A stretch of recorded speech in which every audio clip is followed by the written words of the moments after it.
Ang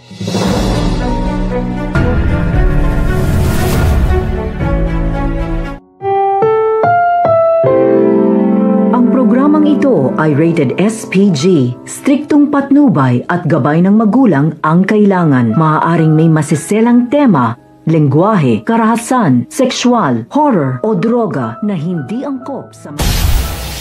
Welcome back mga ka-episode plus at narito mga dapat nating abangan dito nga lang sa Abot Kamay na Pangarap kung saan tinawagan nga nito ni Doc Benitez itong si Zoe at binabalaan na nga siya natigilan na nga ang pakikipagsabuatan dito nga sa mami nga niya dahil natatakot siya na mabisto nga siya nito nila Doc Tanyag at kapag nga nagising na nga raw itong si Lolo Pepe ay posibilidad na ituro nga siya na isang suspect kaya naman nang sinabi nga nito ni Zoe ay alam naman na nga niya ang kanyang kapalaran at hindi na nga rin niya alam ang gagawin nga rin niya kaya may humihingi siya ng tulong dito nga kay Doc Benitez na pagtakpan na nga lang siya sa kabilang banda naman nga ay isasagawa na nga nito nila Justine at ni Eric kanilang pinaplano laban nga rito nga sa Apex posibilidad nga kaya na sila ang humila pababa sa Apex upang sa gayon nga sa paghihiganti nga nila sa pamilya Tanyag. Ano nga kaya ang masamang pinaplano nga nito na mag-ama na si Justine at si Eric